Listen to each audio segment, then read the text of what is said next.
Hallo ihr Lieben, willkommen zurück, willkommen zu Elianas Reise. Im letzten Kapitel gab es einige Enthüllungen über die Vergangenheit von Elbix und es wurde sehr romantisch zwischen Eliana und Elbix und an dieser Stelle machen wir heute weiter.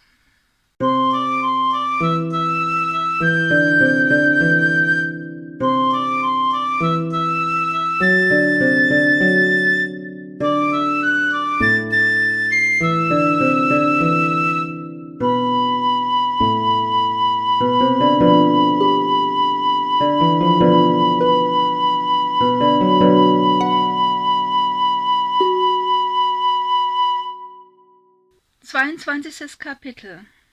Was lange währt. Ich bin ab morgen eine Woche weg, sagte Eliana, während sie sich ankleidete. Ich besuche meine alten Freunde.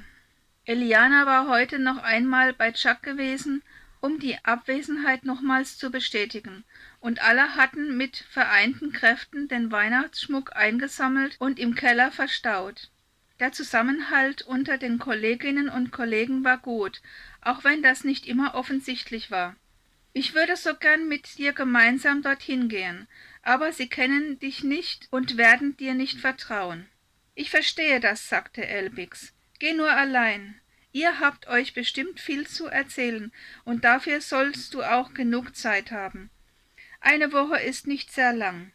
Ich werde dich vermissen, sagte Eliana und küsste seine weichen Lippen zum Abschied. Gute Nacht. Ich dich auch, sagte Elbix. Gute Nacht, ruhe angenehm und träume süß. Eliana stand früh auf. Ihren Rucksack hatte sie am Abend zuvor schon gepackt. Im Saal frühstückte sie ausgiebig und ließ sich von der Küche einen Tagesproviant einpacken. Zurück im Zimmer legte sie ihr Dienstkommi auf den Tisch. Das Neutrale versteckte sie im Kleiderschrank.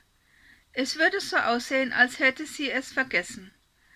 Ein Fahrrad stand bereit. Sie kannte den Weg noch vom letzten Mal. Dort angekommen, stand sie zuerst mit klopfendem Herzen vor der Tür. Was war, wenn sie sich irrte? Sie klopfte an. Drinnen ertönte leise ein Alarm, und dann hörte sie eine vertraute Stimme ihren Namen rufen. Es war der Solbi. Sie wartete. Dann ging der Alarm aus, und sie hörte Schritte. Die Tür ging auf, und vor ihr stand Deborah. »Eliana«, rief sie aus, »willkommen zu Hause!« »Deborah«, rief Eliana und umarmte die grauhaarige Dame. »Es ist wirklich Eliana. Der Solbi hat es zuerst gemerkt«, rief Deborah ins Haus hinein, nachdem sie die Tür geschlossen hatte. Sie führte die junge Frau in den Saal, wo noch ein paar der anderen beim Frühstück saßen. Das Hallo war groß. Arti umarmte Eliana und wollte sie gar nicht mehr loslassen. Der Solbi watschelte aufgeregt um sie herum und konnte es kaum erwarten, dass sie sich endlich auch ihm zuwandte. »Der Solbi«, rief Eliana aus und löste sich von Arti. Sie tätschelte den Blechkopf, der vor Aufregung fast glühte, sah ihn an und spitzte die Lippen. Der Solbi ratterte, blinzelte, aber es war ja klar, dass er immer noch nicht küssen konnte. Eliana würdigte den guten Willen und strahlte ihn an. »Ich bin glücklich«, sagte sie. »Ich bin auch glücklich«, sagte der Solbi. Eliana wandte sich nun an Deborah. »Ich habe mir Proviant geben lassen, für alle Fälle«, sagte sie. »Den sollten wir gemeinsam aufessen. Du kannst ihn ja gleich zu Sami Ann in die Küche bringen. Sie ist heute mit Kochen dran«, schlug Deborah vor. »Bleibst du ein paar Tage? Wir würden uns so sehr freuen.« »Eine Woche«, sagte Eliana. »Ich habe offiziell Urlaub«, und zog einen Anhänger mit Chip hervor. »Ich habe den hier bekommen, weil ich kein Kommi mitgenommen habe.« Arti kam dazu. »Zeig mal«, sagte er. Eliana reichte ihm den Anhänger, und Arti erkannte sofort, was er in der Hand hatte. »Deinen Chef mag ich jetzt schon, ohne ihn zu kennen«, sagte er dann. »Ich mag ihn auch, aber wie kommst du darauf?«, fragte Eliana etwas verwirrt. »Nun«, meinte Arti, »natürlich sehe ich so nicht, was auf dem Chip ist, aber ich habe da so eine Vermutung.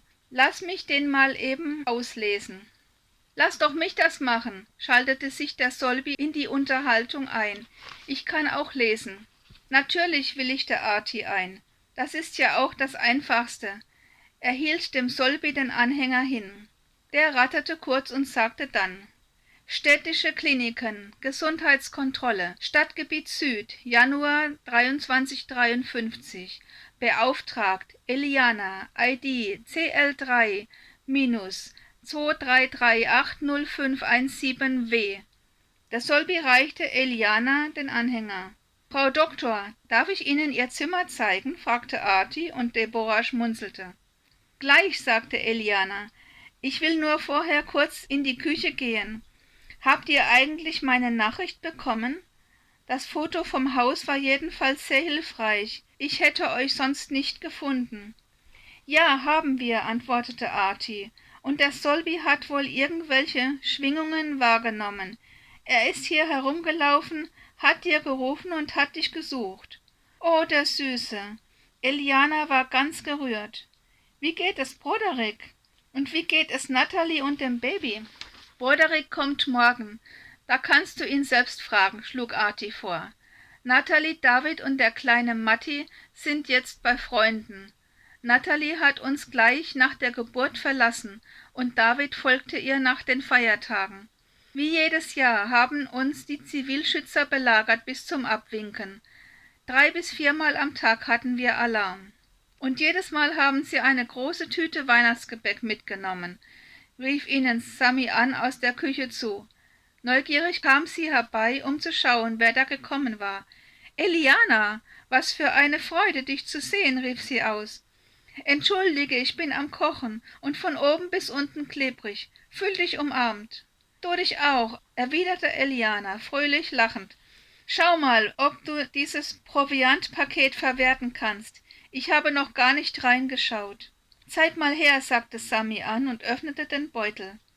Da waren Brötchen, Äpfel, Orangen, Bananen, Schokoriegel, Kekse, ein faustgroßes Stück Schinken, ein großer Block Käse und ein Kuchen. Elianas Augen wurden immer größer. »Was hat die mir da eingepackt?« »Ich habe gesagt, Proviant für einen Tag«, keuchte sie. »Nun«, meinte Artie, »sie muss wohl einen Monat verstanden haben.« Sami lachte. »Wussten die, wo du hingehst?«, fragte sie. Die Südstadt war jedenfalls bekannt für ihre sozial schwache Bevölkerung. »Nur mein Chef«, sagte Eliana. »Aber nein, mein Vertrauter in der Buchhaltung auch.« »Hoffentlich hast du da nicht zu viel riskiert«, gab Artie zu bedenken. Eliana wandte sich an Artie. »Nein, alles sauber. Er ist ein ungetreckter Roboter.« Arties Gesicht verzog sich langsam zu einem immer breiter werdenden Lächeln. Eliana errötete leicht. »Du kannst gut mit Robotern«, sagte er schließlich. Eliana nickte ertappt. »Ja«, sagte sie, »ich mag sie.« Sie betrachtete die ganzen Lebensmittel, die aus ihrer Provianttüte herausgekommen waren. Wenn das nicht Elbix war, dachte sie und hatte sofort wieder seine treuen Augen vor ihrem geistigen Blick. Nun aber war sie hier, und es gab so viel zu erzählen von beiden Seiten. Die Woche würde schnell vorbei sein. Sami hatte ein einfaches, aber leckeres Mahl zubereitet, und Eliana genoss es, mit der ganzen Runde am Tisch zu sitzen und zu essen. Ob der Gott, an den sie hier alle glaubten, auch Roboter beeinflusste oder sogar segnete? Wenn Roboter so menschlich waren wie die, die sie programmiert hatten, dann ganz bestimmt. Nach dem Essen wurde Eliana mit Fragen überhäuft. Sie gab sich redlich Mühe, alles zu beantworten, und fühlte sich sehr geschmeichelt. »Eliana«, unterbrach Deborah die Gespräche, »ich habe Bilder von Natalie und Matti.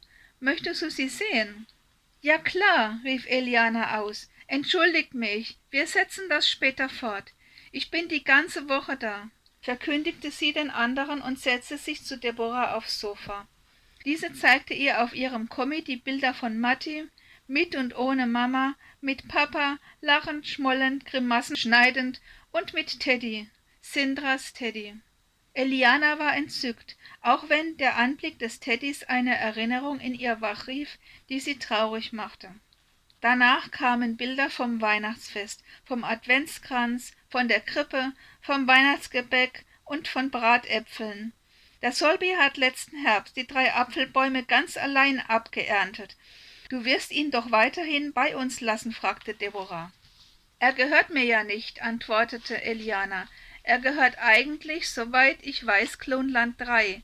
Aber da man dort riskiert hat, ihn zu zerstören, will ich mal annehmen, dass er ausgemustert ist. Er kann also bleiben, wo er will. Deborah lächelte. Dann bemerkte sie, dass Arti sie beobachtete. »Was hast du, Arti?« fragte Eliana. »Ich hab so ein Gefühl«, antwortete Arti. »Deborah, du hast doch Bilder aus deiner Jugend.« »Ja, soll ich sie mal raussuchen? Eliana, interessiert dich das?« »Sehr«, sagte Eliana. Deborah fand den Dateiordner und rief ein Bild auf. Sie zeigte es Eliana und Arti. »Hier war ich so circa 30 Jahre alt. Und das Kind an meiner Hand ist meine Tochter Maja. Sie war damals 8. Sie lebte im Klonland, aber ich konnte sie jederzeit besuchen und etwas mit ihr unternehmen. Damals waren das noch einigermaßen normale Internate. Das hat sich aber im Lauf der Zeit gewandelt.« Deborah blätterte weiter. »Und das bin ich mit meinem Mann, der leider inzwischen verstorben ist. Da war ich 19, ein bisschen älter als du es jetzt bist. Gib mal bitte«, sagte Arti. Deborah reichte ihm das Kommi. »Was willst du damit?« fragte sie. Arti sagte nichts. Er nahm Deborahs Gesicht auf dem Bild in den Fokus und vergrößerte es. Dann hielt er das Bild neben Elianas Gesicht und nickte langsam. »Was, wenn sie Majas Baby retten konnten?« fragte er nachdenklich. »Könnte das denn sein?« fragte Deborah ungläubig. »Wenn sie aus Keimzellen Babys machen können, dann können sie auch einen fast fertigen Embryo bebrüten und aufs Leben vorbereiten. Wann war das nochmal?« »Das Kind wäre Ende Mai 2338 zur Welt gekommen. Der Unfall war am 16. Mai. Maja starb am 17. Mai. »Mein Geburtstag ist der 17. Mai«, sagte Eliana. »Lasst uns einen Genabgleich machen«, schlug Arti vor. »Dann wisst ihr es genau.« Eliana und Deborah sahen sich an. »Ich würde dich gern als meine Großmutter nehmen«, sagte Eliana. »Wollen wir?« Deborah war ein wenig verlegen, stimmte aber sofort zu. »Heute Nachmittag kommt ein Bote.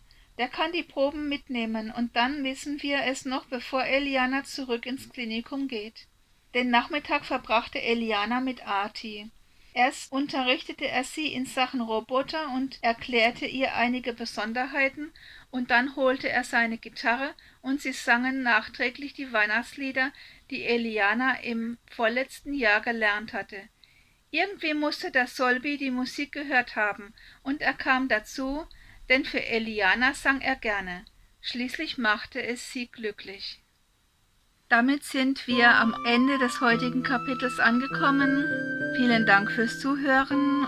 Ich wünsche euch noch eine gute Zeit und wir sehen uns hoffentlich alle wieder nächste Woche am Donnerstag, wenn wir das neue Kapitel von Elianas Reise aufschlagen.